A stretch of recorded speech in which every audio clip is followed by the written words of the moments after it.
Liam Watts has been banned. I've started the podcast. Liam Watts has been banned. Yeah, but that's not news. No. Let's just start the programme.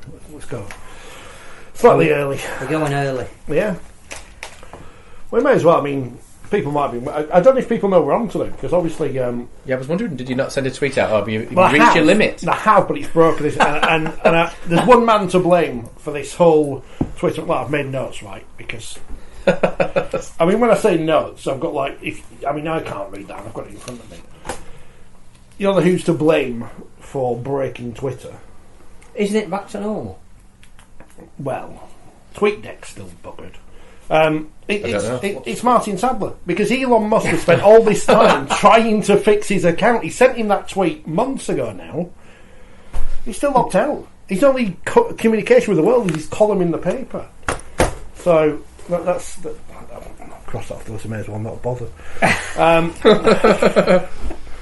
But welcome to the programme. You're just giddy because Wakefield had second win in two wins in a row at home. Yes. And you were there? I was there, which was very surprising. Not that I was there, I mean... that was quite surprising in itself, to be honest. It's less a surprise that I was there, that Luke Gale was there and played.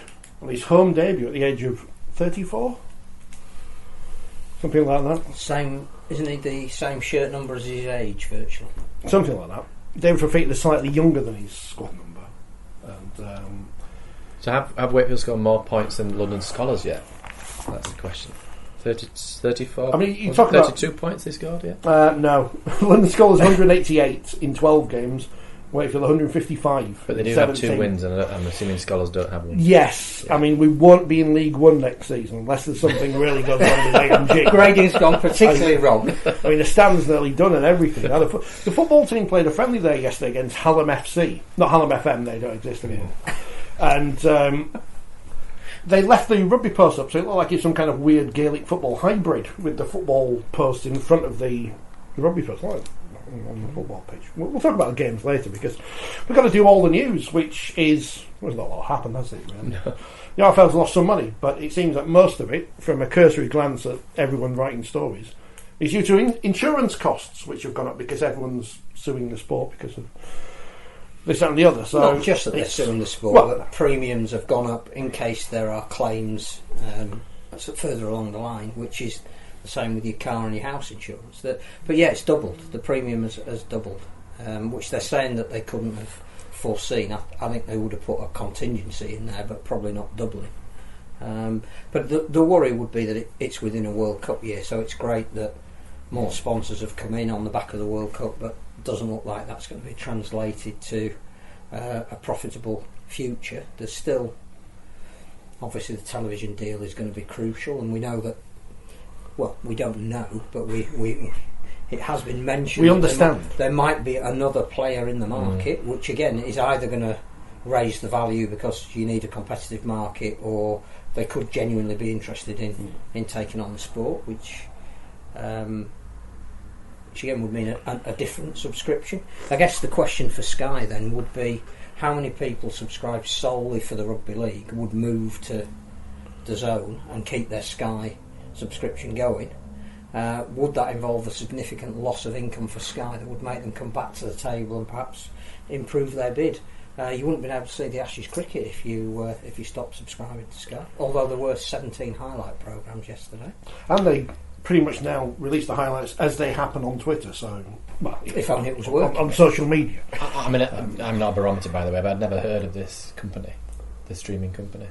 So they were very famous when they took Eddie Hearn's Matchroom stable away from Sky, and almost... I thought he was a shareholder in DAZN, and they were talking about innovative content and all the kind of documentary style stuff around the sporting event. So to make it 24/7 coverage, they were going to produce programmes and make personalities out of his boxers and all that kind of thing. And I think to a certain extent they've done that. But the big contract they've got is with NFL, and it's a streaming contract. So again, whilst NBC and whoever ABC have designated games, the rest of them are streamed through a DAZN app.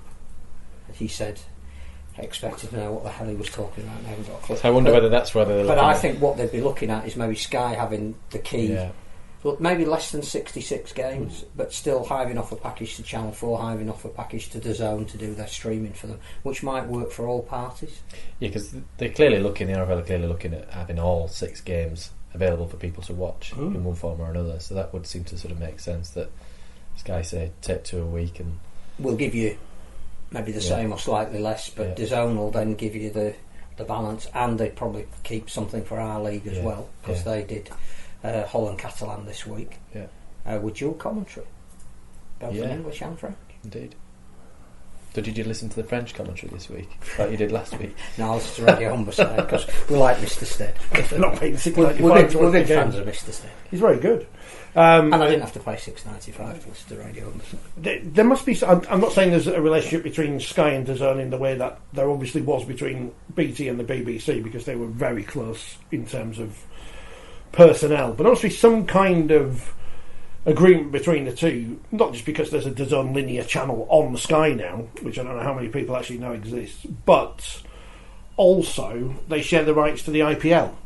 And when I say share, they were both showing it at the same time, which seems a bit of a pointless waste of time. But content, and we've got to realise we are just we're not quite filler content. I don't want to say we're filler content, because we're not.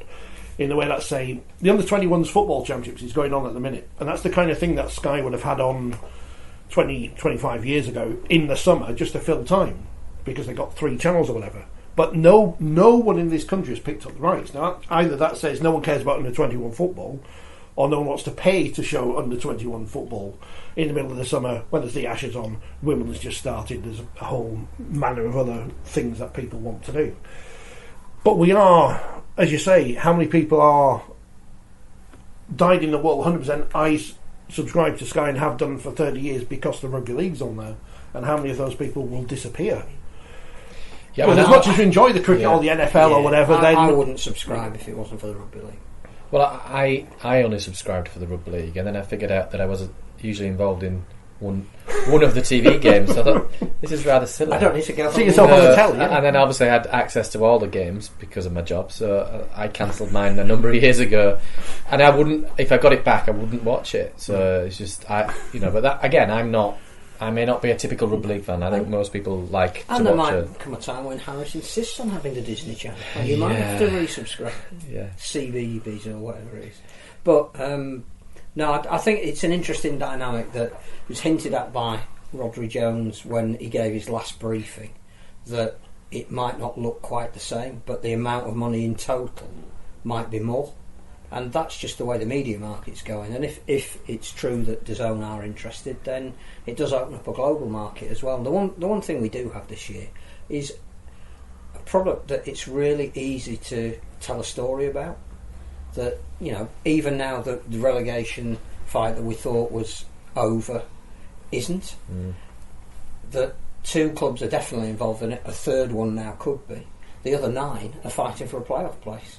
And even the league leaders is open to any of the ones that are currently in the top. People can genuinely now say Lee are contenders to be league leaders. And we've never had that before, which is great. And maybe that is what we're selling to. And I do think as well that clearly a relationship with all of these people is IMG. They're content providers, they're producers of programmes. They will have a relationship with DAZN. They clearly do with Sky. They I think have been keen to promote the idea that there needs to be a terrestrial presence as well, and it's worked out that Channel 4 has been very good, although even Channel 4 will admit that the gap between games in the middle of the season is too long and needs filling. I mean, we had another Friday night where we had 4 games on competing with each other. All of that needs to go, and that's why partly you need to get rid of loop fixtures, because it gives you a bit more flexibility in your calendar to say we can spread them out a little bit more, maybe take a couple of weeks, because people don't have to play on, they can play on the Sunday and not have to be required to play again on the Thursday. We can plan it a little bit better. So. I guess the concern with Channel 4 at the moment is not that, well, we know they're not paying anything, are they? No. Well, but I think they're paying production costs. They're not paying a rights fee. But there is a cost of broadcasting again, and at the moment they're cutting a lot of programmes. But IMG are providing that content as well, so we're also cheaper than Andrew Neil probably, so that's good. It feels like Channel 4 needs to be on it every second week, I would say. Yes. Really, to have that. And the other regular interesting slot. thing to throw into the mix is that I'd be very surprised if Viaplay come back, That's the next thing, isn't it? because clearly they're in financial trouble. You only need to see the statements that they're putting out, that they're shedding high profile staff. They're based now over in Scandinavia rather than in Ireland where it started. There was a little bit of a link with Rugby League in the first instance, but I wouldn't be surprised when that contract runs out if they're not interested in the Championship. I don't know how many subscribers they have or what their viewing figures are, but I think you have to be an absolute diehard to want to pay a second subscription to watch Championship Rugby League. So again, if they're not in the mix, that's perhaps our league product. Because again, the Championship's a fantastic division. Yeah, it is. In terms of, you have no idea how this is going to. Yeah, it's a fair chance that Featherstone will finish top of the league, but you don't know if they're going to do a Toronto right at the end, and there's going to be a team in for. Bradford are at the moment. You wouldn't say they were out of the running in a one-off game to win promotion. At the bottom, you'd say, yeah, Newcastle look a little bit stranded, but Widnes, who dispensed with John Keir last week, are now closer to relegation than they are to the playoffs. And London seem to be gradually getting better. York had a fantastic result this week. What's happened to Swinton? Swinton, what's going on there? remarkable result again. So you've got it. I mean, we've got plenty of things that are of value. Super League, the Championship, League One. Well, I say of value. We've got things that could have value. Super League has a value. We know that. The results in League One this week were eye-opening. How we can monetise the Championship, League One, Women's Super League, Wheelchair Super League, everything else, I don't know. It's interesting that DAZN have the rights to the Women's Champions League football, which they've been broadcasting on YouTube this year, so you could watch it for free. Next year they're putting it behind a paywall. So they've got some experience in doing stuff with team sport and not just boxing. I think they've got offices or studios in Leeds as well, for all the people who jumped on the Channel 4 in Leeds are going to buy Rugby League bandwagon. But people don't care because DAZN isn't the sexiest Channel 4, and it's in Leeds, and it's not. And it's spelled funny as well. It's I mean, that's a nonsense name, isn't it? They're never going to give me a job now, but it's a terrible name. But it's interesting to see what happens. From my opinion, I think we need Sky because they've got lots of money.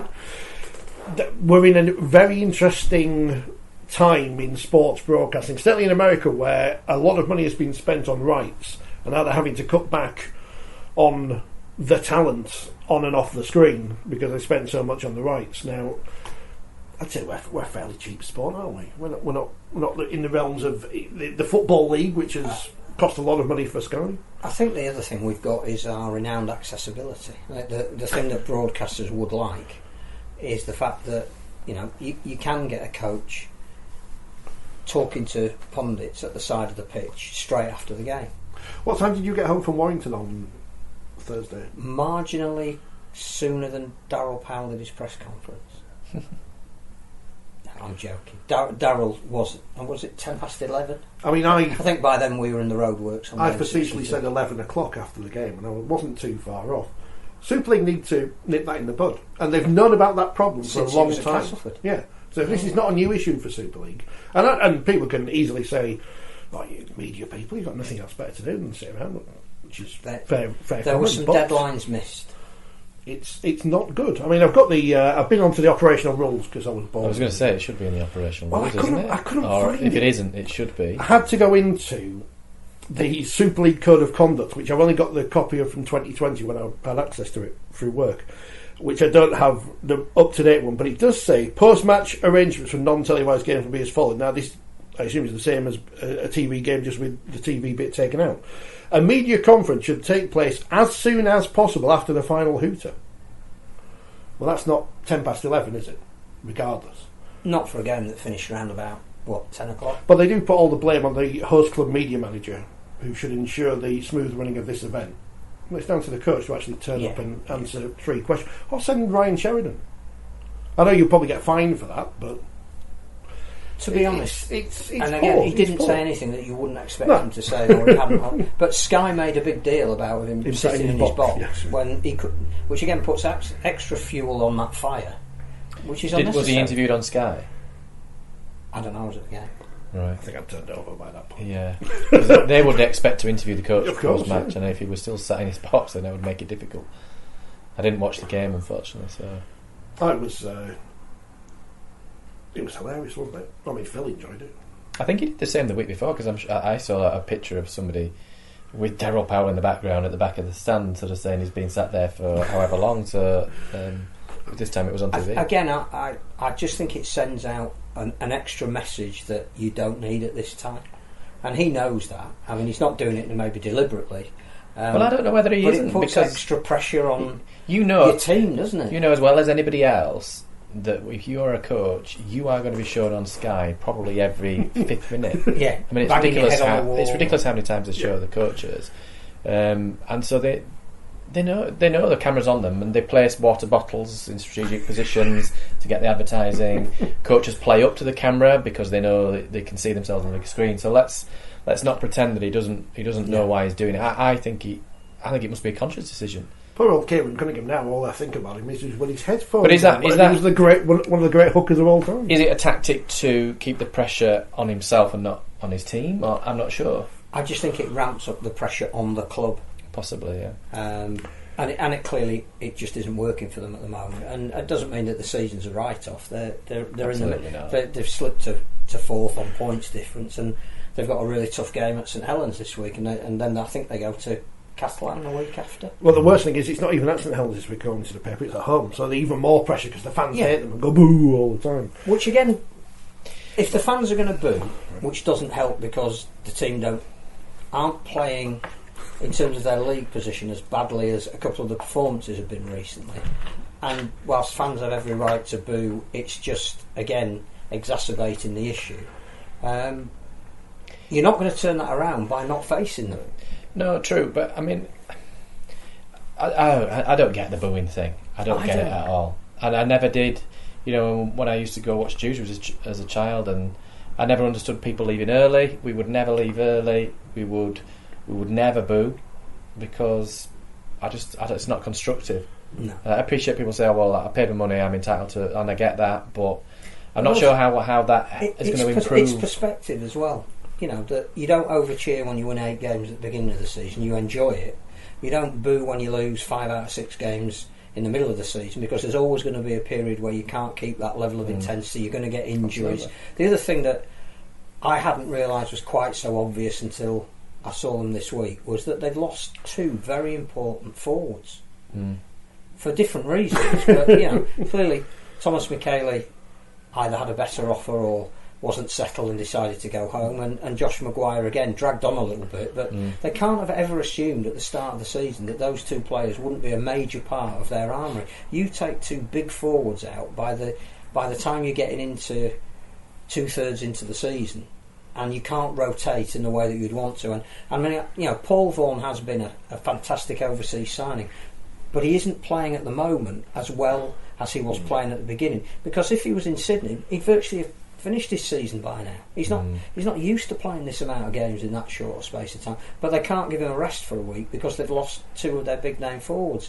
They had another one suspended this week. You know, James Harrison was out. So that's not mitigating. But when you get that, you know, look at Salford over the past couple of weeks. They've had 3 of their best players who all play in the spine unavailable, and 2 of their worst results. Yeah. But why would you boo when Warrington could still win the grand final? I've got to ask about George Williams. I don't think they will. No, George Williams is obviously a very good player. He's a very good player. But he can't be the reason that they've suddenly dropped off. And I still can't understand why Stefan Ratchford, who has played stand-off in the past, hasn't he? He's definitely played stand-off in the past. Hasn't played stand-up. Well, they're sticking anyone to play there. Dowell will be playing there next week. Actually, Ryan Sheridan would be a good bet. There you go. But no, I think Williams is a huge miss, and clearly, if you do take the person that runs your team out of a side, you know, why are some teams playing better at the moment? Possibly even the team that beat Warrington on Thursday, because they've got their 2 first choice half backs. It's just always the way teams go up and down through the season. But it's very rare. You know what? You picked out Luke Gale. Luke Gale, he's back. Well, you've got a half-back whose the ability is to direct a team around the pitch. Will Dagger is suddenly playing probably some of the best rugby of his career, because he's got a guy inside him who's doing all the organising, and suddenly Wakefield look a different team. So Warrington fans, and I wouldn't dream of telling them how they should support their team, but also have to be aware of the fact that when you do take some key elements out, you're not going to be as dominant as you were at the beginning. I thought the cup tie set them back. I don't think they've recovered from that. Because they needed to win a big game, and they had every opportunity to win that one, and to not create enough chances with a man up for 74 minutes, I think that put that huge question mark over the heads of everybody at the club. But the answer is not to boo the players who are doing it tough at the moment. Thanks for all your comments during the week. I was much amused by Martin, who's always on the comments, talking about the South Stand abusing refs in Yiddish in the 1920s. I was very, very amused by I don't know if they were abusing. There were certainly songs sung. Oh, well, I may have misread that. Paul apologised for turning up late. We were slightly early, so it's okay. Phil says you'd happily cancel Sky if DAZN took over Rugby League coverage. Some great boxing content on it. Think they'd do the same if they took on League. Paul was interviewed by Jenna before the coverage ended at midnight.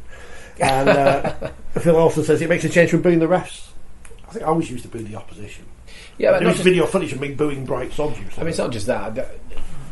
I understand there were people sort of gesticulating behind the match official on the game at each end, and that's happened before with me on the BBC. I think I did a BBC game, Warrington against Wigan, I think it was, and I think it was some Wigan fans going, be straight over my shoulder, you're doing the usual signs that you can possibly imagine. I mean, that's not a great look for the sport, and certainly as a club, I think the club need to tackle that issue. It does not a good look for the club. I just think I don't know. It's clearly, it can't be all the supporters in the ground, can it? It must be a minority. It was obvious at full time that it wasn't one section of the ground. It was quite noticeable, and I think you've also got to give the opposition some credit that the first game of the season was a statement game for Warrington. In the first half, they were faultless. This game, pretty much Leeds were faultless in the first half. They scored 16 points in 15 minutes, which was the platform for ultimate victory.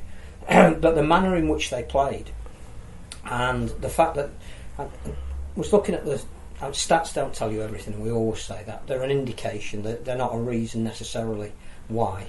If somebody intercepts and goes 100 metres, they're going to have a lot of good running abilities. But the Leeds backs combined made over 700 metres, and I couldn't remember looking at stats, seeing a combined total that high. There will have been, somebody will know that, but that's because suddenly they've got two wingers playing who are taking the pressure off the forwards with the runs that they're making out of the backfield. They've got their two first choice halfbacks feeding off each other, and a fullback then coming into the line who is assisting virtually every try that's being scored at the moment. Nene MacDonald came back in. Louis Roberts is learning his trade, but Nene MacDonald is an experienced international, and his ball carrying out of defence is pretty exceptional. And you have to pay credit to that for putting Warrington on the back foot. And again, fans burn off their own team don't take into account that it might have had something to do with how well the opposition played. And Leeds pretty much started how they finished the week before, didn't they? They carried on with that sort of momentum, with that confidence. Which is exactly what they did this time last year, as was pointed out to Book the coach to Old Trafford. Book it now. No. Yeah. Well, the problem is, of course, now you've got those half-back partners back. Now they're not for this week's Austin's banned. So. Well, unless he appeals. Well done, Liam Watts, who's back in front of the beak, so well done to him. Well, he did have a week without, so well done to Liam Watts. Well, a lot of players touching referees this week, according to the a couple of cautions. I saw Cameron Smith touch the referee in the Leeds game. Was that when he was lining up defensively, and I think you steady yourself, you put your hands out, and you realise you've touched the referee. I think that's why it's a caution rather than. Yeah, there have been charges in the past where I've wondered where the charges come from, because there are examples where you think, hang on a minute, something was that deliberate or not. I mean, you don't know because you're looking the other way, so you as a referee can't deal with it. But some of them I think are just accidental, but I think some are probably avoidable. I haven't seen the contacts for what the I think selective again cautions. a fine is probably Yeah. better than a ban at this stage. But I tell you, if you are ever bored, the RFL Operation of Rules, as mentioned earlier, well worth look for what you can get fined for. £15,000 for having kids on the pitch in an RFL event. Not the dancing ones. Just like, Yeah, it's always a hot topic that after a game to avoid that. Whereas you look back at like the NRL Grand Final, I think families are on the pitch and it's just completely different. Dennis Wise's fault, which Leeds fans will tell you about, Leeds United fans would agree with, because he was the first one to take his son up to collect the FA Cup, and thus a tradition started. Ban kids. Just generally. Yeah. Tim says, sorry, 22 minutes late. Staff difficulties at Hampton Wick. One for the teenagers. Cheers, Tim. You don't have to tell us if you you can just turn up. It doesn't matter. Anyone who quotes Reggie Perrin is fine by me. Fine. Not the remake. That was a bit rubbish, but the original. There was no need for a remake. No. Sunshine desserts. Well, we've got Tunnets caramel wafers. Who still haven't sponsored the programme. Anything more to say about Leeds and Warrington? I know we kind of wandered into this from the miasma. You see, you two script and we wandered into it. Script a bad joke about Martin Sadler and then wiring crisis. I was on the bus and I thought, I'll write some things down. I don't know why. So Leeds are back. Warrington, not necessarily. Leeds' next two fixtures are Salford and Hull KR, which happen to be the two teams that are above them. So it's but I mean that period. obviously Salford lost at the weekend, and Hull KR were miserable really at Leeds. So they're struggling with injuries, aren't they? So you probably fancy Leeds in those two games. I also think that we've all been sitting here going, Lee, first objective attained. They're not going to get relegated. Fantastic. And like every week we're coming back going, they've won again. They looked so good on Friday night, even though. What was Mikey Lewis doing? Has he been charged? I didn't know. I missed that one. He's not been charged. He's got, a caution. I was blown away at half time with Jordan Abdul, because I thought Jordan Abdul's absolutely just thrown him under the bus, a double decker bus coming hurtling towards him, and he's under it. Because he just said, yeah, he's done it. Like, he didn't suggest it was a slip. No. So I thought, well, this is going to be a probable charge here. I thought the referee and match officials handled it sensibly, because they could sin bin on the basis he delayed the restart, but what was he doing? Saved a decision. Because again, at the start of a game, you've gone out, you've told your team, this is how we want you to approach maybe the first 3 sets of 6. First of all, your kick-off goes out on the full. And then you exacerbate that with a totally I have to pay credit to Tom Briscoe. He could have been more seriously injured. He certainly could have stayed down while he assessed whether he was. If it had been football, he'd have been rolling all over the ground. Is that in the spirit of rugby league? He's rolling around on the floor in the spirit of rugby league. It wasn't in the spirit. The challenge wasn't in the spirit of rugby league. Yeah. But it just seemed a mindless act. And we know he's talented. We say it every time we see him. He's got a great try, but you can't do that and then expect your team to... Well, I can only determine if match review panel have not charged, they must have determined it was accidental. I don't know, the angle from behind the post, I didn't think he had slipped, to be honest, but he had ample time not to make contact. I know it was very wet, but anyway. But from that moment, Hull KR were destined not to win that game. Yeah, they couldn't do anything right, could they? Towards the second half, I was only half watching it. The game was over, really, wasn't it? But the other credit to Lee then is that how many games have we seen where the opposition have gone out to 12 that they've been the better team, and Lee ensured that they weren't. And Pape again brilliant, Lam again brilliant. They play some attractive rugby as well, don't they? Yeah, they do. Yeah. They're going to be more annoyed that they conceded. Well, I don't think they were that annoyed, because they went second on points difference and they're above Wigan. So, I saw Andy Burnham jumping on the bandwagon on Twitter. He was the former MP for League, wasn't he? Yes. Yeah, but I know MPs in Rugby League. I don't trust them. Do not trust them. She's Dame now. I don't know if that's to do with getting the stadium, but Dame Andrea. You won't be there for much longer. No, thank God. Is there a spirit of Rugby League? Do we have any kind of moral code that we decided to invent as kind of covering over the cracks of racism and sexism and everything else? That family sport. Family sport, there it is.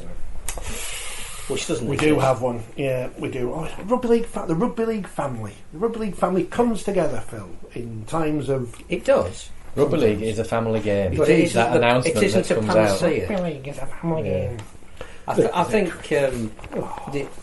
we're not here to talk cricket, nor should we, perhaps. But Johnny Bairstow's tackle on the protester, good. Johnny Bairstow getting stumped, not good. Leeds Rhinos didn't send a tweet out about that. But also, if you want a winning mentality, look at the Aussies. It's sport.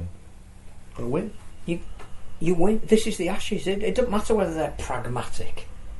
They appear to be 2-0 up. Isn't that what sports And about? their previous cheating, the underarm, gave us the great Richie Beno rant, which is one of the great pieces of sports broadcasting, and cricket certainly needs someone like Richie Beno these days. Anyway, we're not talking about that. No, we're not. So there's no spirit of rugby league, so that's good. So we can't claim some kind of moral high ground like they do in rugby union.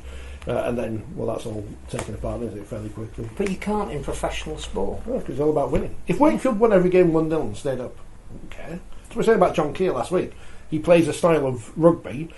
If it gets results, you're not bothered. If you're in mid-table and you're not doing anything... Well, it was a bit like the scrum trap. That was a gentleman's agreement between the coaches that they wouldn't do it, and then one club broke rank, and then it just spread like a cancer. There you throughout go. the game. There you go. So, No spirit. no. Split of the salary cap. That thing. Remember the salary cap? We're having three marquee players next year, isn't it? Next year. But again, how many breaches of salary cap have we seen? Fined or points deducted? Documentaries made lauding the clubs. So Lee are second. They are above Wigan, who also won against Huddersfield Giants, who could get dragged into this now. Because they could lose to Huddersfield St play Helens. Wakefield in 2 weeks. Yeah, it's their heritage round, and as I said to everyone on the Twitter yesterday, go down with your Sheffield Eagles shirts on. Don't line them up. So Huddersfield go to Catalan, which you would think they may well struggle this weekend, and then they've got Wakefield. With the whole new Luke Gale, Will Dagger axis of terror in the middle. But that could, everybody's said, we need to get to August, and it's the Wakefield Castleford game. I'm not saying Huddersfield will get dragged into this, but again, I thought it relatively odd that Ian Watson was prepared to almost praise his team not getting beaten as badly as they had the week before. And Not quite as crap as we were. This isn't having a go at Ian Watson, and I think, again, Matty Peake got that wrong. I think it's admirable that one coach should come out in support of another, but if you honestly thought that the media would not question what is going on at Huddersfield, then that's news value. It's just people doing their job, isn't it? Yeah. It must be And when difficult. when for a Jenna coach. said on Sky, Justin Holbrook's being linked with these 3 jobs, and Huddersfield immediately come out and make a statement, you have to then follow that up and say, well, yeah. And against Leeds, when Ian Watson, we said this last week, gave a really honest, frank and open interview, he addressed the idea that he felt he might be under pressure, and it would be understandable if he was. So again, this week, Jake Connor's back in, suddenly he's fit. Improved his fitness in a week. Yeah. It's a long-term thing, but it's not quite that long-term because he's back. And again, speaking to a journalist that was at the game, wasn't brilliant. Penalised in possession, I believe. March 10. But again, Ian Watson defending the fact that he thought he had a pretty decent game. I don't think anything's changed with Huddersfield, and I don't think it will next week. But they really need to be looking at That's a huge Wakefield game against Wakefield, because if Wakefield win that, they're 2 points behind Cass and potentially only. No hubris hubris from me, because I've seen enough bad games against Huddersfield in the past. I'm not going to get excited about that. But has there been more dissent recently? Is that something that I've just noticed on TV more than usual? So I've seen a couple of players being marched back, and I don't know if it's just I've not paid attention or. No, I don't know what the stats would be. I don't know the stats. I don't think it's any more than normal. Really. Again, it's such a great penalty. Why other sports, particularly the round ball one, have not followed that? If you commit a foul on the edge of the area and you surround the referee and abuse him, and suddenly that becomes a penalty, why doesn't football introduce something like that? Because people who come from countries that don't have rugby as a sport don't understand the concept. That's genuinely one of the reasons given. Even though it's not really it's not a concept. Dissent is dissent. But the marching forward 10 metres is a concept. So yeah, I think it's a brilliant rule. I've always thought it was brilliant. It's a territorial game, though, rugby league, isn't it? It was unlike football. So if you were to give an extra 10 metres in football, it's neither here nor there. Unless it's in the penalty. No, true, but that's a significant upgrade, isn't it? Well, they could book players for dissent, which they don't seem to do. No, I don't think it's on the increase. I just like it. Chris is in Scarborough, watching us, loving the scarf. Can you see the sea from where he is?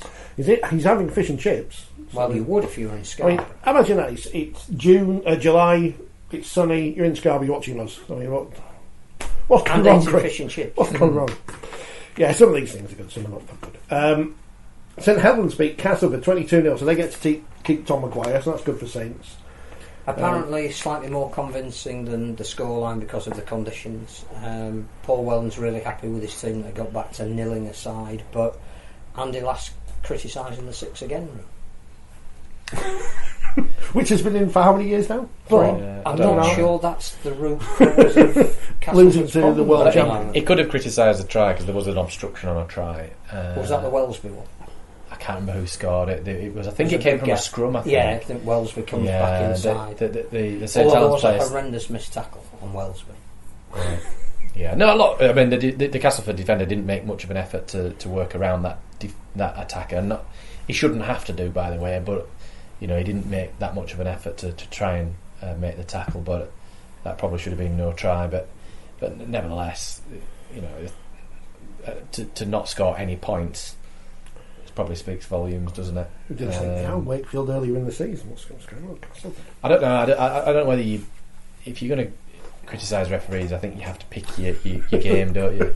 I remember not the one you've lost 20. Well, I seem to remember Derek Beaumont having a go Chris Kendall a few years ago. And I'm not sure if I can't remember what the scoreline was, but I just thought I was amazed that he chose that game on that day to criticise. They got hammered. Always better from the point of view of winning. Yeah. So, well, we may have won, but there is a couple of things I'm not too happy with. Congratulations to Derek, by the way, because Lee are now the world champions. Because the Lineal World Championship was held by Hull KR and now is Lee. So they are the world champions. Yeah, I didn't understand that tweet. What did that mean? So when St Helens beat Penrith, they became the Lineal World Champions. The Lineal? Well, they were the actual world champions. And they were the actual world champions. Okay. So when they lost to... Was it Leeds?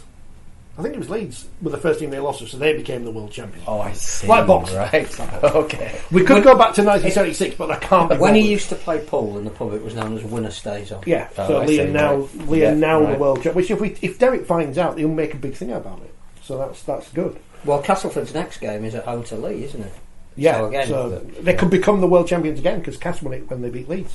But again, Cass are going into a game where if everyone is fit for Lee, that's going to be a big test. Paul was at the Saints game. It was heavy going as a spectacle. A few decisions went against Cass, but Cass were utterly clueless in attack. There you go. So all those 6 agains that were given against them or whatever. I'm trying to get the stats. Riley Dean made his debut. So if Riley Dean is good enough to play for Castleford and Warrington are short of a half-back while George Williams is out, rhetorical question, because for Warrington fans out there, why would you not recall Riley Dean if he's good enough to play in Super League? I love it when the first words you read about the match report are attritional. So we know exactly what Saints and Cass was like.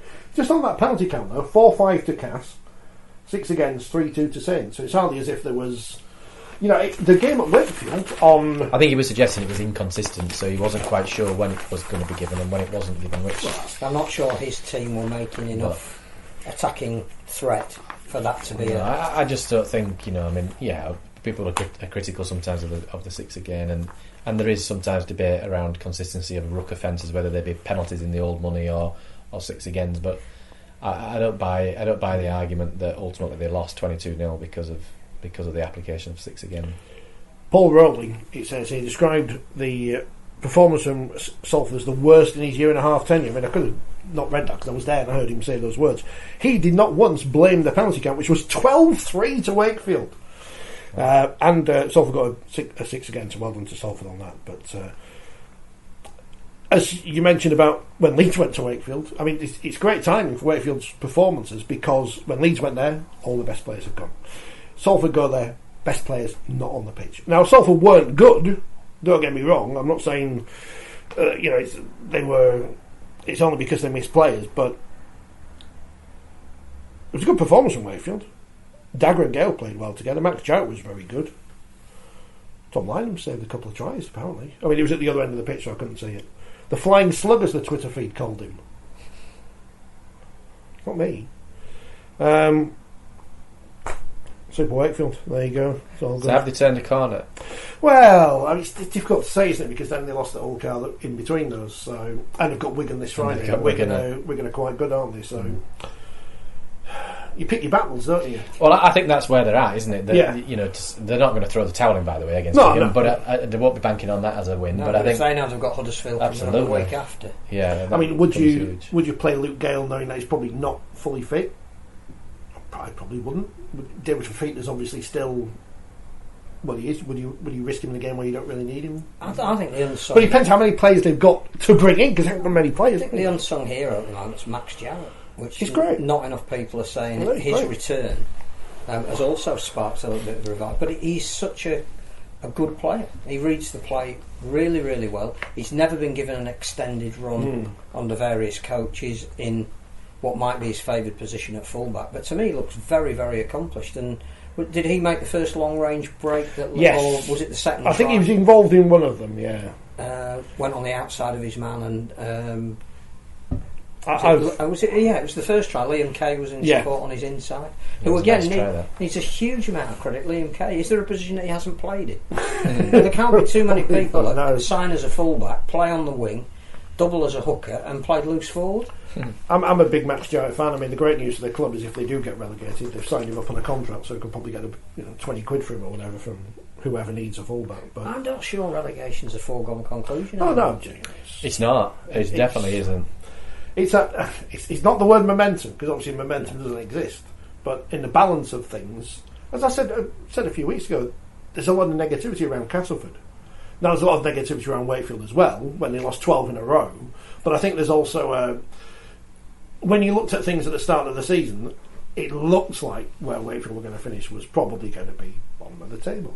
Mark Applegarth interestingly said in the press conference that the lesson they've learned is don't have a small squad, because you need more players, and that's a problem for Salford at the minute. Paul Gurley saying in the press conference afterwards they can't bring anyone. There's no one. One of Lee's great advantages is that they probably have the smallest squad, but they've got the most number of players that have played. Yeah, ever present. I'm not saying they've got away with it. That's not no, the they right haven't. phrase, There are some clubs that have horrendous years with injury. Yeah. There are others that have a settled squad that tend not to get injured. But if you do have a small squad and it hits you, there's no way you can go. Well, that's luck, isn't it? That's Yeah, really, by and large, that's down to luck. The interesting thing was listening to some of the League players this week, because obviously they're on telly, so there are a couple of features about them, saying we don't train that much. We knew we had a small squad. We're very intense when we train. But we don't train every day. And you suddenly think that's management, isn't it? That's making the best of a limited resource. Yeah, that's been sensible, isn't it? But Hull are a little bit the same. Hull is slightly different this year, that they used to perform brilliantly up to the halfway point and then blow up. Now they didn't perform as well in the early part of the season, but they look pretty. You look at people like Chris Satte now and Liggy Sow, and they look stronger now than they did at the start of the season, which has to be a credit to conditioner Jason Davison, but also Tony Smith managing a squad. We know what we want to achieve at the end, because hang in there long enough, and the end is the bit that really matters. And whilst Catalan clearly are a very, very good team at the moment, deservedly 4 points clear at the top. Hull, who again listening to the commentary, listening to Tony Smith afterwards, acknowledged that his side were relatively fortunate to be in the game at half time. They scored two tries right on the hooter, one of which was an interception. But you've still got to be around doing that sort of stuff to put yourself in the game. The second half became a bit of a war, which is to Hull's credit. They weren't doing that when they were losing their 7 matches. So Hull, in that little group with Leeds and Hull KR, just outside the playoffs, Salford obviously losing again. They, I won't say expected to, but they probably thought they would have done better than they would have done. 11 on points with Saints, who do have that game in hand still against Huddersfield. When is that going to be played? Well, we're running out of time, because they kept saying, "Oh, it'll be in a cup." And now they're having to weekend," move. Now they're having to move football game, move matches because Huddersfield Town have decided to. Now, surely they should block off those. No, of course they don't. It doesn't matter, does it? Interesting Hull derby this weekend, though, because if Hull were to win that, and remember what happened in the first one this year when they were humiliated and embarrassed, but if they were to win, then that dynamic about on the edge of the playoffs, Hulls could be at the expense of Hull KR. Sunday lunchtime, perfect for all the clubs to stick on the telly before their matches in the Championship and League One if there aren't issues with traffic, which saw Oldham and Workington postponed. Is that all the Super League? I think we've mentioned everything. There weren't any major talking points coming out of the game. No one's sworn at a referee or dropped something on their head deliberately or anything. So it's all a bit. Some matches happened. Some results were good. Some were not so good for other teams. I think the element of unpredictability is still there this week, and more so for Wakefield's fantastic performance. And that's what we want. We're looking at fixtures for next week and not really knowing who the favourites are. Friday night, Castle 8 o'clock, 7:45 Wakefield Wigan. It's 7:45 kickoffs are nice because you are finished. The coaches come in, do their bit, you go off and you go home. Fish and chips. Yeah. Sean Wayne, we're booking the coaches just in case we do beat Wigan on Friday. Warrington Saints on the telly. Saturday, Catalans Huddersfield. Sunday, Hull KR Hull FC at 12 o'clock. Salford Leeds at 3. So you can watch one. You can listen on Radio Merseyside and then listen on Radio Manchester. Published today. 150 years of the Salford Red Devils. Some of rugby's most revered names have worn the famed red jersey, including Harry Eagles, who played in every match of the inaugural British Rugby Tour to Australasia in 1888. It says on the back there. Must be true. I don't know if there's a picture of him on the front. Did they have photographs in 1888? So what do the stars represent? Number of championships. Right. This is a great thing about sport. You can just make it up. You just have as many stars on your shirt and make up what they're for. Wait till they've got 2 because we won 2 championships. But they also have it on the women's team shirt who haven't won any championships. But it's all right because I'll say that I'm not 100% sure on that. Leeds haven't got any stars on this year. I mean, they've won how many?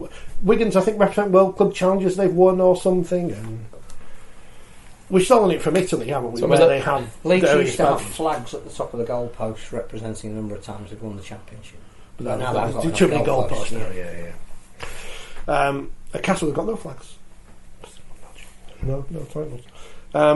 In Italy, they have a star when they win 10 Serie A titles, because there was a whole controversy when Juventus got stripped of some. So they have to take off a star, and they get a different badge for winning the cup and this and that and the other. Speaking of teams being banned, have you heard about the drug Olympics that are going to happen? Some Australian fellas decided, right, lads, what we need to do. The Olympics, it's great, right? Higher, faster, stronger, whatever it is in French, doesn't matter. But we all know some of them not quite on the level. Well, let's just say, forget health and safety, take whatever you want. Interesting. The Chemical Olympics. Yeah. So, not terrible idea not for health-wise, but, as a freak show, we're all interested in freak shows. How fast can you and how long can you throw the javelin? These are the things we need to know. Well, thank goodness we don't have that in Rugby League. Right. The Championship. What a set of results happened this weekend. Batley won at Barrow by 12 points to 6. In the last minute. 0-0 at half-time. Always loving 0-0. But that was a late kick-off, wasn't it? Because was it the M6? Or was it the women's that was the late kick-off? The women should have played first and they had to play afterwards. Yeah, they kicked off on time, that one. Yeah, Whitehaven Fev kicked off late because of the thing, and Fev won 60-0 in that one. Oldham worked in League One, didn't happen because of working and got stuck. Bradford beat Keighley 74-12. And to fill with a hat-trick. You would worry about Keighley at the moment. Now definitely dragged into a relegation battle. Definitely, yeah. That's a big loss.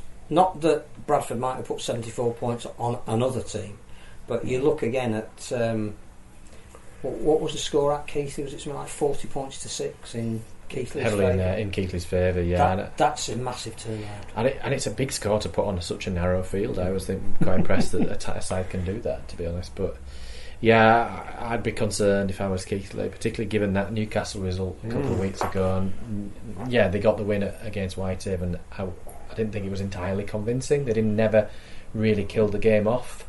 They've got an enormous game against York this week. And York had a tremendous result, didn't they? Yeah, I mean, after the defeat in midweek at Whitehaven, which I think was last minute as well, it was late on. Yeah. You wouldn't have expected them to bounce back with a win against Halifax. And they had a few out as well. Yeah, so very good win. 3 games in a week. for Andrew Henderson's men, 28-18 at the LNER. Simon Grick's not impressed with his side. Very honest in his post-match analysis.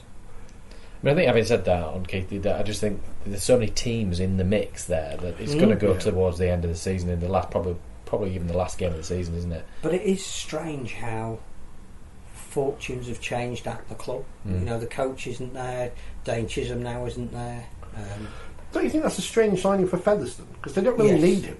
Yeah. And it's just an additional wage that I don't see the point of. They lost Luke Gale, didn't they? Of course, Keithley, they signed him. He didn't play that many games, and then the captain from last year I think he went to Newcastle, didn't he? He certainly left the club. Brendan Sanford, you go to York? No, I'm thinking of the halfback. Oh, right. I'm trying to remember his name and I've forgotten him. He left the club, so the halfback that they won promotion with was no longer there. They sort of signed Gale and he left. So, and then obviously they got rid of the coach. Yeah, I think it was. Yeah. Something just seems a bit.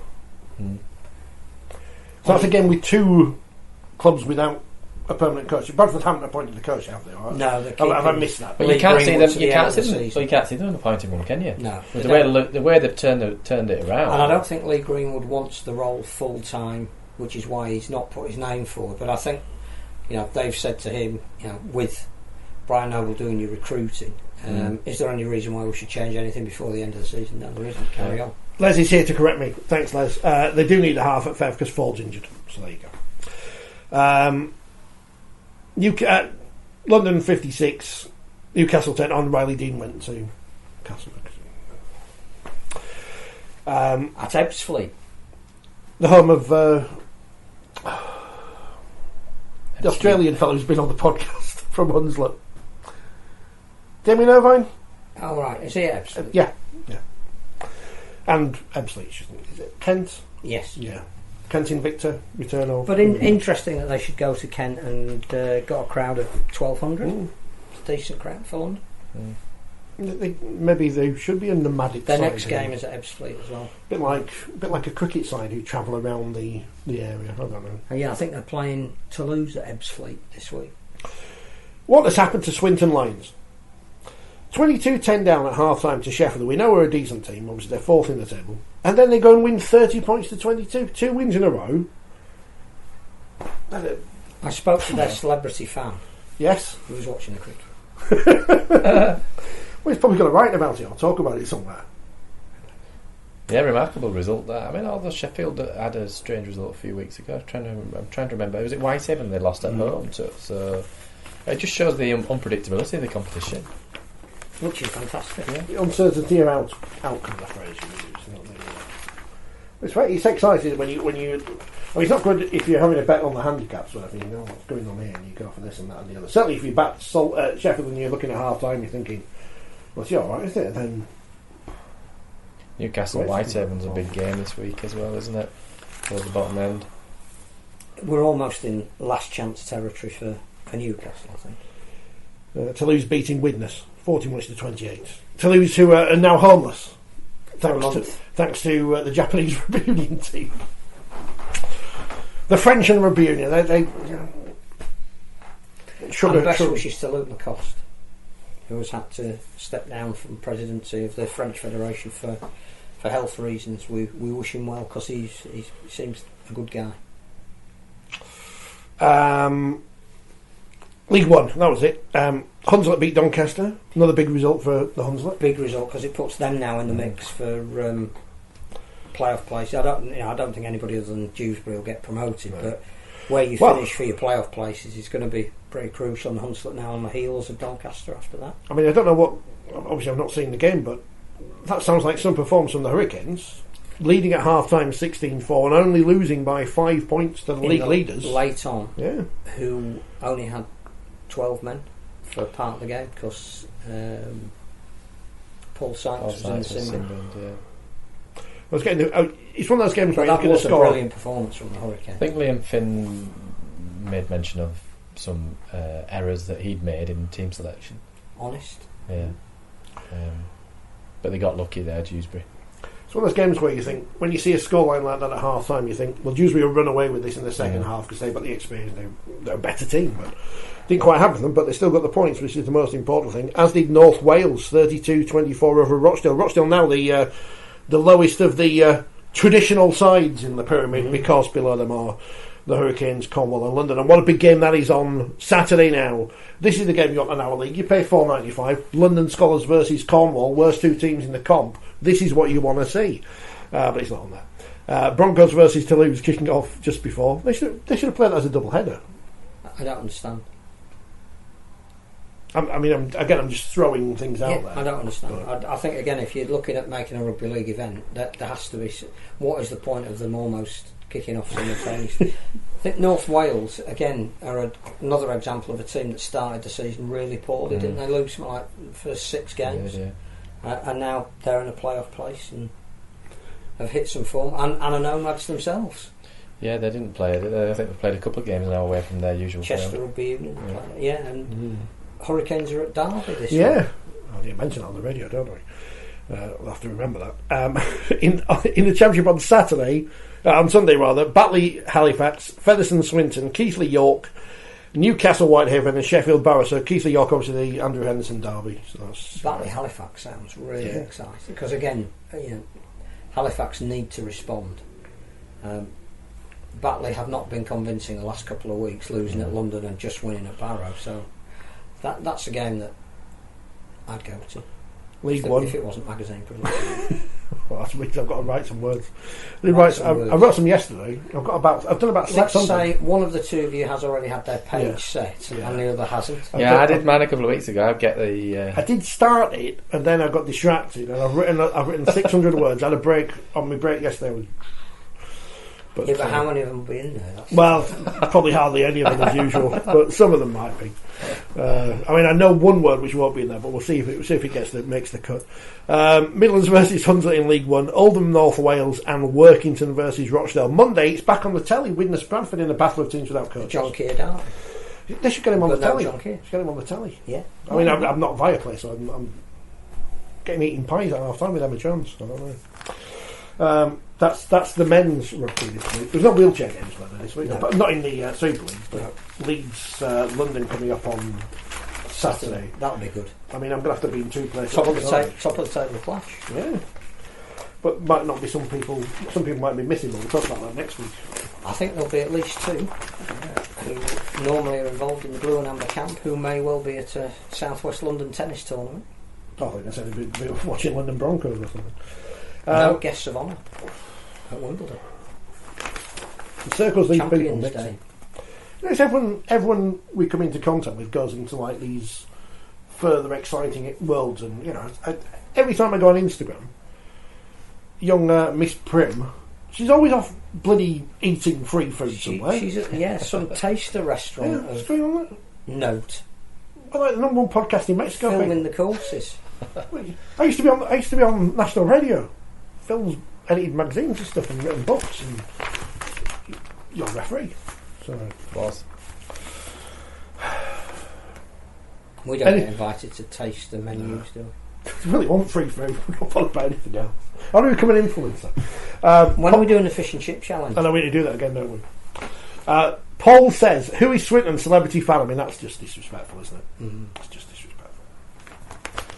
The fabulous late Martin Calmer. You haven't got his book on the table, have you? Oh, no, we haven't.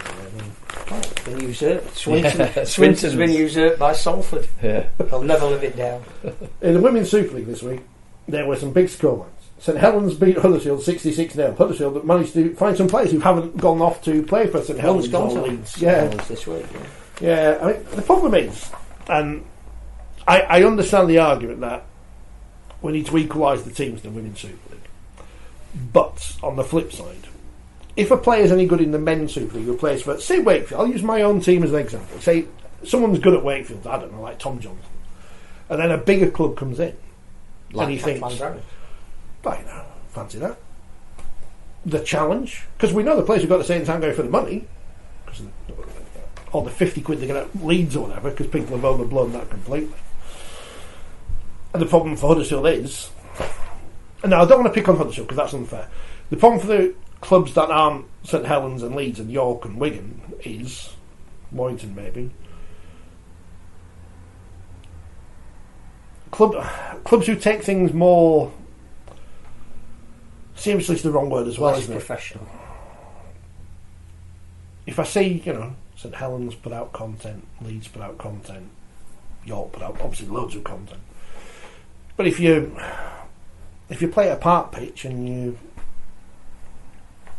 we can play here in a park, or you can play at the Totally Wicked Stadium. You might win something. Might get to Wembley. And I understand that not every club can play at their home venue. I understand that, so it's not as if I'm saying it. But no, but it's going to be an incentive if you. If I'm not getting paid, and I can go and not get paid here or here where things are slightly better. He says 66-0 Saints won, so that's good for them. They play Warrington this week in the Jodie Cunningham Derby. Emily Ridge Derby. Huddersfield play York. York having beaten Wigan 40 points to 6, warming up nicely for that semi-final against St Helens, aren't they? York. I know Tara J. Stanley picked up an injury at some point in the game. Obviously, wasn't too bad. Wigan versus Leeds. Leeds having beaten Warrington 88-0. So there you go. Caitlin Beavers is back. Wigan against Leeds this week before they meet in the Challenge Cup. Yes. Will we learn anything from that? Yes. You're not sure? No, we probably will. Leeds minus 20 on the handicap for the semi-final. NRLW first trial this week. Did you watch the North Queensland with Frank Goldthorpe? Got beaten by the Gold Coast. It's better than playing for West Tigers. But even their pre-season friendly games are live streamed. You could have watched it. 4 quarters. No commentary, one camera. Didn't matter. It's better You than could watch Fran Goldthorpe make her debut not make her debut. A first appearance. Her first appearance. Sometimes no commentary is better than commentary. Great result for Leigh Leopards yesterday, beating Barrow 14-0 away from home. Went top of the league, didn't they? Bradford beat Cass, so the Cass were winning at half time. Keep going, Cass. 16-40 Bradford. And Fairford beat Salford 30 points to 10. So you would have expected Featherstone to be up at the top end of the table, and they are third indeed in that division. You'd rather be in Group 2 than Group 1, and that's where you feel sorry for Huddersfield, because they've kind of, I think, got promoted by accident. They've taken the poison chance. Yeah. There aren't in... It is what it is. So that's all. And London Broncos beat the Army 40 points to 10. This week it's the Cardiff Demons versus the Thurrock T-Birds. Great name. And the London Broncos versus the Golden Ferns. I'm assuming are they Gloucester? Yeah. What happened to the All those. and Oxford? So Oxford versus Toronto was the first. Well, they're back, of course. Not just a made up. Except someone's bought the badge, and it's exciting news. The Wolf Pack now they aren't coming back if they can't come back. That experiment, that thing, that ship, it's been and gone, I'm afraid. Saved. West Tigers, they're the worst team in world rugby of any kind. 74-0. Teams don't get beat 74-0, isn't there? Well, it's the best competition in the world. Another one got beat 66-0. What's going on? It's not supposed to happen in the NRL. Phil Gulden's getting a lot of stick. We can't see it now because he's blocked us on Twitter. Has he? He blocked us a while ago. I still don't know why. Talking of the NRL, yes, Selwyn Cobber, which is a great name. It sounds like he should be. If they do a reboot, as they say, of Last of the Summer Wine, he's one of your first names. That's not on the Selwyn list. Compo. No, it's first name on the list. Did you see his match winning try on the last tackle? No. That was a stroke of genius. If it's on YouTube or I'm sure it's probably already on NRL.com Twitter, or whatever it might be, search it out. Right. Les says, do you already see a gap between the women's NRL and the women's Super League? It was already there before. Yeah. It is what it is, but there's nothing necessarily wrong with that, because that's going to be the case. Now, can we close that gap?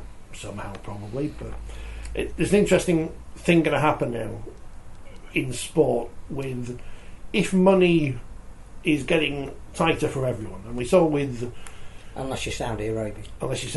I don't think they're interested in women's rugby league. I don't know. Something tells me they're not. Culturally, that may be a problem for them. I don't know. They're not going to be wearing any armbands, are we, in Saudi Arabia? But money's getting tight, or whatever.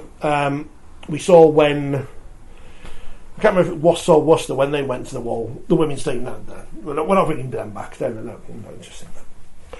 So, for all these sports and team, the Netball Super League went without a sponsor this year. I noted on their coverage at the end of the year, so that's a financial hole to plug. I don't know how much money's in netball. I assume not much, but it is going to be interesting to see. And we've seen it in football with Reading getting rid of their women's, not getting rid of them, but going from paying them to not paying them. It's going to be interesting to see if there is a cut in money, and I know foundations are more involved in the women's game than the club side of things, but it's going to be interesting to see how, if there is any squeeze on money, how that affects everything that isn't the men's Super League. Not saying it's right or wrong. I can understand why it will happen if it does happen, but we do have an opportunity with everything that is new after the World Cup. We've seen the numbers about, obviously the main headlines came out where RFL loses loads of money, but the increase in participation numbers in the various forms of the game that aren't the men's Super League are positives for the sport. The LTA banging on to 10% of the nation pick up a tennis racket every year, and then they put it down again straight after Wimbledon. But people are actually going out and playing these variants of the sport, and maybe one day in the future we can make some money out of it. Everyone can make some money out of it, but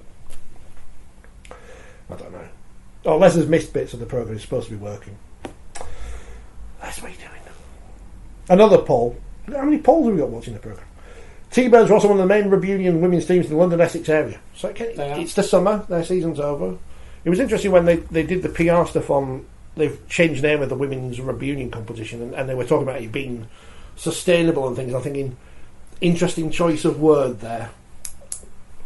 The NRLW could be, for Rugby League, one of the biggest things we've got, because it could be, if it isn't already, the biggest women's rugby competition in the world, club rugby competition. But I like the way that they built it, which is slowly and sustainably, so that even state of origin, one game, big game, crowds up to 10,000, make it 2 games, some consternation that the winner is an aggregate. Didn't matter. 2 fantastic games between 2 teams that were very, very close. In the end, it was 1 on points difference. They're talking about 2025, it'll be 3 games, but they haven't gone straight to 3 games. The NRLW competition, it was 4 teams to start with, then it was 6, now it's 10. It's building in such a way that you'd think it is going to be a major plank of. If clubs are live streaming their women's games as friendlies, and we're watching them over here, that's a saleable product. That has a commercial value. Yeah, I agree. And I don't know why they introduced a Super League 2. I don't know how you can have a Super League 1 and a Super League 2. I think that just devalues. Well, I think the problem was they went too quickly with Super League having X number of teams in there, that you can't roll back and say, well, actually, no, we'll get rid of these teams and call them the Championship now, because you've already called it Super League. So, but that was obvious, because there's not a huge number of women playing the sport. It's growing. It's gone up 6%. Exactly. Absolutely. It's great. It's great. Be, but as you say, if you adopt the NRL model and you gradually improve it, and then you don't have your players, at 2 clubs or now 3 clubs or whatever it may be. But also, you've got other clubs now wanting to be part of it who are being told you can't just come in. You've got to have a certain standard bar that you've got to hit. So if you are, let's think of a team that probably North Sydney, and you want to be in the Women's Super League, you know that you can't just apply. The 10 teams are in there are absolutely elite. Well, what is your development path? How many players have you got playing? At what standard are your players playing? How much money have you got to put into your salary? Whereas because we need teams to make a division look like it's bigger than it is, we just say, yeah, come in, we're not paying you anything, you don't need to lodge anything, you don't need to have a certain number of people playing, but we'll call you a Super League team if you if you we need to look at a proper development pathway. Cardiff have been a great success this year. They're not ready probably to play week in, week out against a St Helens or a York, but they probably could hold their own with Huddersfield or Warrington. And there's supposed to be a team coming up, isn't there, from the south into the national competition next year. I think we just have an opportunity where there might be different audiences for wheelchair rugby league and women's rugby league to men's rugby league. As we've seen, women's football seems to have a different audience to men's football. There could be different audiences out there, which means different sponsors. This one might be I guess it's good that we have a sponsor who's willing to put their name to 3 competitions. How financially good that is for the sport, I don't know, but it's better than not having a sponsor at all. So at least and you turn on the TV, it's over for Betfred, and there's Courtney Winfield Hill holding the trophy up, and you think, how did this happen? This wasn't the way it was 5 years ago when we were at Warrington, and you're having an argument with some people in the reception at the Albert Jones. Yeah. Coming up to the anniversary of that, so that's my career. That's the. You should have filmed the argument in reception. That was the highlight of my career, and it's just all no disrespect, all downhill since then. Has anything else happened? I feel like there's no need for us to just talk about stuff that hasn't happened. Lee Radford, yeah, he's gone. He's gone to Reunion. He's gone back to Reunion. Northampton Saints. So he was going to Samoa, supposedly. Everybody said, and suddenly he hasn't. He was going to the NRL, wasn't he? He did a trip out there and was going to be an assistant. But no, another one that's in the defensive ranks of Rugby Union.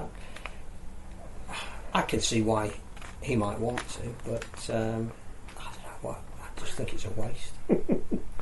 But where do you find him a job? I know there's a letter in the paper that talks about people leaving. Where is it? Not the letter. Is this one of your letters? No. I've had an idea for one that I might send in, but something about Rugby Union, but I can't find it now. Oh, here it is. It's Bob Dainton from the mighty city of Wakefield. I'm very sorry, but it still hurts, he says. We dedicated Rugby League fans can't help but feel betrayed by the likes of Sean Edwards, Andy Farrell, and now even everybody's Rugby League hero, the great Kevin Sinfield. I don't blame them, and I know they're leaving us for what they know is an inferior game. Come on, Bob. And at the end of their career, they have to look to topping up their pension fund. To me, it just shows the difference between the games when Rugby Union is still prepared to pay them good money, knowing full well that Rugby League has had the best of them. Well, I mean, regardless of the latter point, we can't just find a job for Lee Radford because he used to play Rugby League and coaches in Super League. The reality is it's a small pool, isn't it? Yeah. It's a small pool of opportunity for you to. If you're going to be a coach, where do you coach? Well, there's 12 teams in Super League. If you don't want to go into the Championship, and if you can't get or you don't want to go to Australia, then the next best is that you've probably coached at least 2 of those Super League teams, so they're not going to have you back. No. So I mean, I've no idea how much Sean Edwards gets paid by the French Rugby Union, or Kevin Sinfield gets paid by the RFU, or Andy Farrell gets paid by the IRU. Wheelbarrows full. We haven't got those wheelbarrows, have we? Because there's a little hole in the wheelbarrow, unfortunately. But in our bucket. It's just how it is. But we can't keep people where they don't want to be because there's a better offer on the table for them. And you can't blame anyone for doing that. No, it's not just pensions; it's actually salaries. Like, I don't know how old Lee Radford is, but it's not talking about pensions. We should treat it as, I mean, we joke, we think he's wasted and all that, but actually it is a huge compliment that Rugby Union again is coming to us for expertise and advice, particularly as his defensive coach, which is stand there. Don't run into that box. Move in a line, tackle, move back, move in a line, tackle. Kick it. Immediately improves him. Yeah. I mean, although we do, we all obviously hope that none of them win the World Cup. I mean, it would be nice. No one wins the World Cup. If Samoa, are going to be playing more regularly, and it can fit in, it probably won't, because once he's at Northampton, it's a winter sport. Yeah. And it would be nice to think that, if they came over here on a tour, that he could still be an assistant or whatever. But we're not losing players much anymore, are we? We kept Tom Johnson in the sport. I know Regan Grace went, but he's got injured. So, but we're not having that drain of players. Coaches, they come and go. Well, because I think if you're going to move and do a different competition, you move to the NRL, don't you? Because it's a far easier transition than playing the same sport than trying your hand at a different one. But looking at some of the salaries that some of those players are on in that top 100. list that came out. It's they're big figures. We're not comparing like and that. no, and the idea of trying to keep hold of some of our talent, even with a third marquee player, it's just not sustainable, is it? No. Although, presumably, he hasn't been around Northampton. But that's another story. Is it worse than Coventry? Because obviously there was the big debate in the World Cup. I lived for a while in Wellingborough, which is on the edge of Northampton. He'll find there isn't that much to do. Silverstone near there? Is that yes, Silverstone. So is it better or worse than Castleford or Hull? Well, I mean, obviously, from the other side of the common. Things to do. Well, I'm just trying to get you in trouble on... They've got a theatre, Northampton, that's about it. Culture. Oundle, the famous school, is on the edge. When I'm talking about politics, it was interesting to see one candidate in an upcoming by-election, in their video, the first thing they say is, I'm a Hull KR supporter. I hope they were standing in the Hull ward. No. But, I don't know. Talk about teamwork and stuff and all that. Do you ever fancy refereeing another sport? No, I'm not particularly sporty at all, really, and I don't watch that much of the sport, so no, I didn't really. Well, a perfect way to end the programme. Well, there is one big event that we haven't mentioned. All right, go on. But it's not till tomorrow. Today being Monday. Right, for those who are listening. I'm going to. It's going to be something I've forgotten or something that I don't know about. I know. I think somebody's birthday. Oh, it's James's birthday. Well, not just any birthday. Yeah. It's a significant birthday. Welcome to the club. Well, tomorrow. Thank you. I think. Yeah. Thank you. Cards and cake sent to 4020 TV. Care of. Philip Box, Street Lane, Leeds. They'll find us. I'm sure if you put them on there, they'll find us. Because there's nothing else to talk. We've done everything, haven't we? There's no point talking about things when there's nothing else to talk about. Are we back next week? I don't see why not. Yeah. Well, to celebrate the glory of the new magazine, which will be finished. It won't be out, but it'll be finished. Write some more words. And if anyone's going to London Scholars Cornwall, report back. If you can report back on that game. Steve Maskell will be going. I wonder what he's got with that. Can I get some Cornwall? Why is he not getting Cornwall shirts to sell? Maybe he will after Saturday. Some London Scholars shirts or something. I still want an Oxford shirt, but I was promised one. But like many things, the promise never came off. If I was a former England women's international and on the telly, I'd have Oxford shirts coming out of me ears. That's the other thing about getting old. Hair growing up. We're done. I better end. See you tomorrow. For you to look for. No, I know. Hair growing out your ears. It's bad. See you next week, people.